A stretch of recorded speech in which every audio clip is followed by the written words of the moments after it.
Hello and welcome to the Business Spotlight interview series. I'm your host Sonali Nigam, and today I'm joined by Adrian Povey, owner and CEO at Community Property Care Limited. Hi, Adrian. Thank you so much for joining us.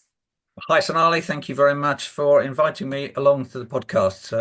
As you said, my name's Adrian Povey. I'm the CEO of Community Property Care, which is a business in the UK, about 155 people.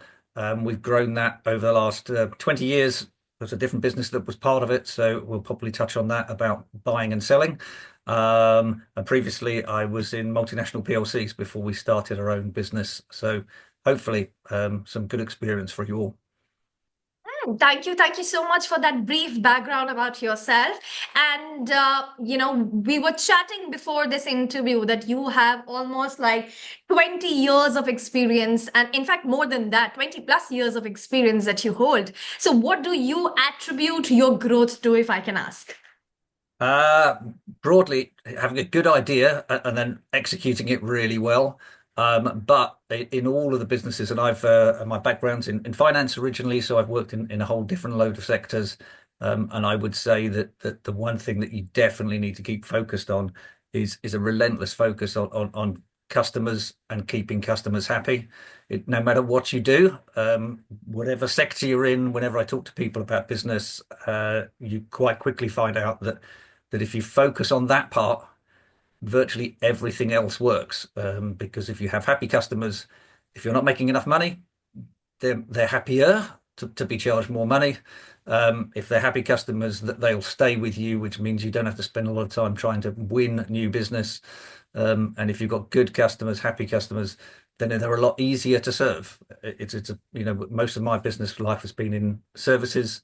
And if you have happy customers, they keep coming back to you, and it costs you less money in the long term, because you don't need to employ people to deal with the problems. So focus on keeping customers happy. I think that is the key for any business or any sector that you are in to have the happy customer. So, absolutely agree with you. So, during this journey, Adrian, what would you say are biggest learning as an owner of the business running successfully, if I can ask that? Well, yeah, there's so many. To run it successfully, I guess one thing you learn very quickly if you're running a business is broadly, if it's running really well, it's probably only running really well for about 4 weeks, and then something else will happen, and you constantly have to be sort of relentlessly focused on making sure everything is going. And you sort of when you start, you're very involved in it. When I started our business, it was sort of 6 or 7 days a week, every week. And you need to be all over everything, because if you don't, one thing will happen, and then something that'll have a knock on with something else, or you'll start losing some people. And if you lose good people, that's a major problem. So it's sort of try to be on over the top of everything all the time, and never take anything for granted. I think that's a good tip. Never take anything for granted. And also just make sure you never think to yourself, pat yourself on the back and go, yeah, we're being really great, because that's usually a downfall. As soon as you start thinking you've done it and you've succeeded, that's usually when it all starts to fall apart, because you take your eye off the ball and you Mm. don't keep sort of trying to push forward and be better at what you do. And in the businesses, certainly the last 20 odd years, one of the reasons we're successful is we would constantly, we'd have a great year, or we'd do something really well. We'd literally pat ourselves on the back for about 30 seconds and go, okay, what could we have done better? How could we have done that better? What do we need to take forward and learn from, and keep pushing forward? And I think that's a good one. There used to be a thing, when I was in PLCs, if any company that won sort of PLC of the Year award, that was almost a guarantee that within 2 years, that they'd have gone backwards significantly, because that seemed to be a sort of feature that once people had sort of thought they'd done something really well and made it, they stopped pushing to be better. And I think you always need to try to be better at what you're doing, and that helps you keep you very focused. Wow. So you kept pushing yourself, and which is why here you are. So what are your aspirations for your company in next 5 years with the way that you're moving forward? I'm sure you might have some plans. So, I mean, what are they? World domination. No, it's in the sector we're in. We have one large customer because of the journey that we took. We had two parts of the business. We sold half the business, and so one of our biggest customer became sort of runs 80% of our turnover, which is quite a risky proposition at the moment. And so clearly, our whole strategy is to diversify and build with other businesses that work in our sector. We're quite fortunate that we're relatively small in the sector we're in, so that's relatively easy to do. So that's a big focus, is to diversify. So you don't have all of your sort of proverbial eggs in one basket, and that's our big focus for the next 5 years. Hopefully, we can be continue to be successful. We've sort of grown 30% in the last 2 years, so we're hoping to continue that sort of trajectory. Wow, Adrian, that's brilliant. And I want this interview to be full of learning for other viewers.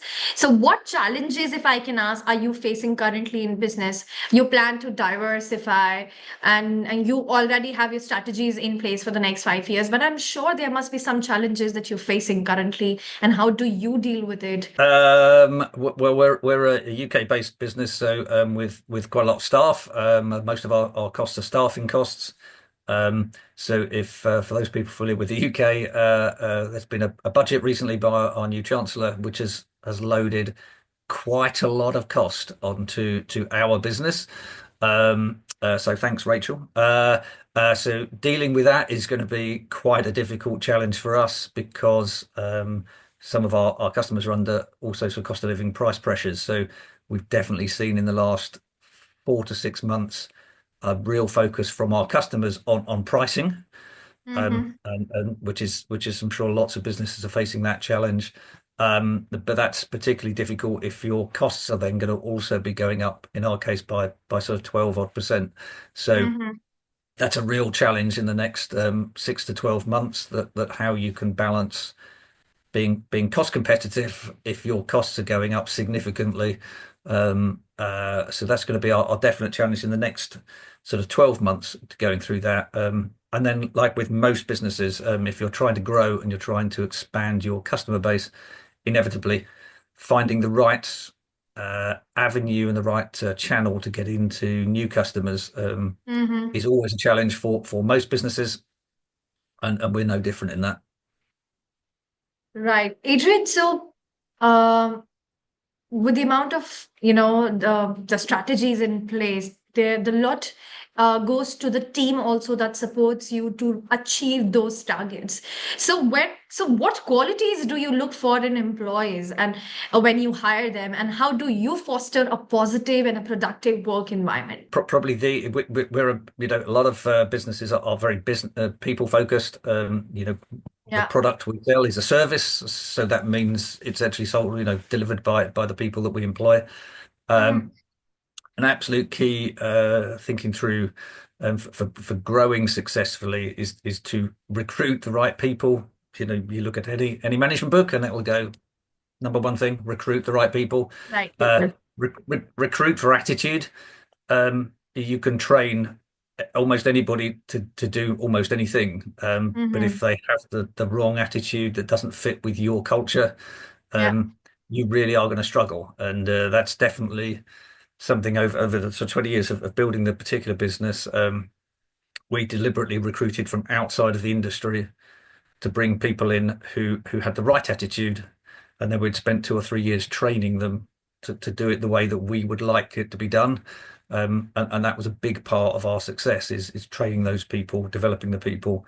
And when people talk about investing in people, I don't mean putting them on a training course. I do mean investing in them, giving them the opportunities to hopefully succeed, but also the opportunity to fail. And sometimes people sort of think that's a disastrous idea, but actually you've got to give people some space to to have a go and confidence that they can try things and fail, and it's not going to sort of ruin their life career with you. Actually, you have to sort of take that opportunity to think that they hopefully have learned something from whatever they've had a go at and not necessarily been successful. Um, and that's been a big part of the journey. But it's attitude, recruit on attitude, and you can train people in almost anything that you'd like them to do if they have the right attitude. If they've got the wrong attitude, either to learning or clearly to your customers, depending on what you're trying to do. But that's the most important thing. And if you get the right people, hang on to them desperately. Adrian, I'm still stuck to the point that you said when you say, I give space to the people wherein they can make mistake. And that is inspirational because you're letting them be themselves. Try and see Yeah. if it works. See and trust them to make mistakes if you've given them the Yeah, parameters that you want to work within. And then you're going to say, like, okay, so now you work for me. That's what I sort of want you to do as a broad idea.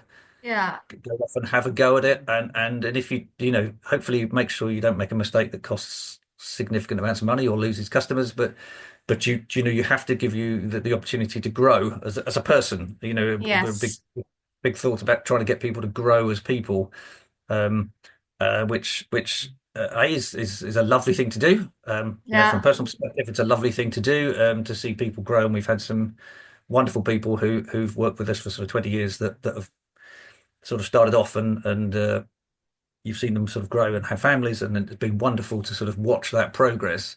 Um, uh, but by growing, it's great for them, but it's also really good for us as a business, to Yeah. see them and the loyalty that engenders, because they seeing an opportunity to develop and be something perhaps that they never thought they could be, Hmm. which is a big part of holding on to good people. It isn't just about paying them lots of money. In my Hmm. experience, it's actually very rarely about paying them lots of money. It's about giving them an opportunity to develop and grow as a person and have chances to do things that perhaps they never thought they would do.